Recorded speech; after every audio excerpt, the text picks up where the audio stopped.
सूत्र 146.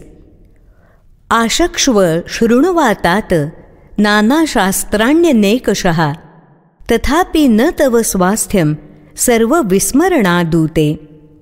हे तात, अनेक शास्त्रांचे अनेक प्रकारे तू श्रवण अथवा कथन कर, परंतु त्या सर्वांच्या विस्मरणाखेरीज तुला शांती मिळणार नाही.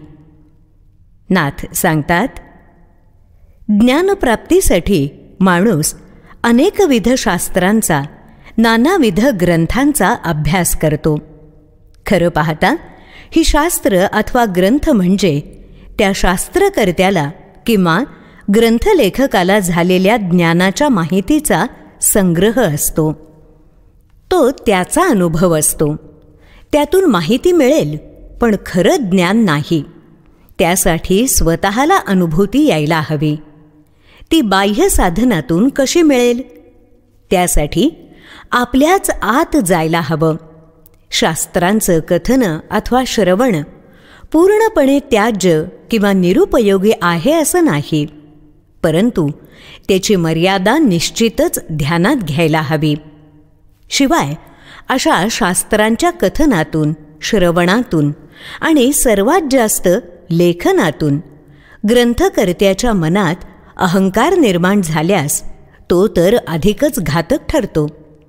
शिवाय स्वतःच्या मतांचा, तत्वांचा अनाठायी अभिनिवेश, दुराग्रह ज्ञानप्राप्तीच्या दृष्टीनेही निरुपयोगी ठरतो. त्यातून केवळ द्वैतभावच निर्माण होतो. द्वैताचा आग्रह धरून अद्वैताकडे कसं जाणार? तेव्हा एका मर्यादेपर्यंत माहिती मिळवण्यासाठी शास्त्र, ग्रंथ यांचा उपयोग करणं सर्वथा गैर नाही, परंतु त्यातून आत्मज्ञान होणार नाही याचंही भान ठेवावं. बाह्य ज्ञानाचाही विसर पडल्याखेरीज आत्मज्ञानाचं स्मरण होणार नाही. बाहेरचं द्वैत संपल्याशिवाय आत्मतत्वाशी अद्वैत साधता आणि सांधता येणार नाही.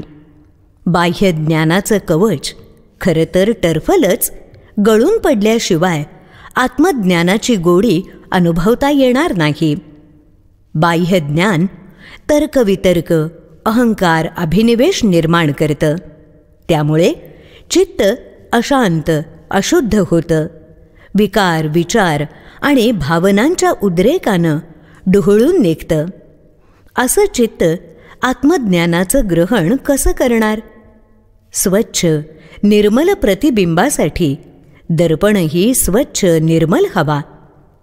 आत्म्याचं प्रतिबिंब म्हणजे खरं तर स्वतःच स्वतःला पाहण्यासाठी चित्त शुद्ध, स्थिर, शांत असायला हवं.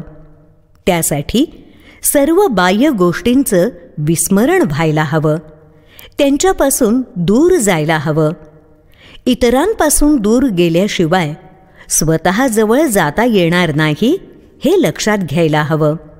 म्हणूनच बाह्यशास्त्रांच्या श्रवणकथनाच्या विस्मरणाशिवाय हे राजा, तुला पूर्ण शांती प्राप्त होणार नाही, आत्मानुभूती मिळणार नाही, असा मोलाचा उपदेश सर्वज्ञ महागुरु श्री अष्टवक्र मुनी शिष्योत्तम राजा जनकाला करत आहेत.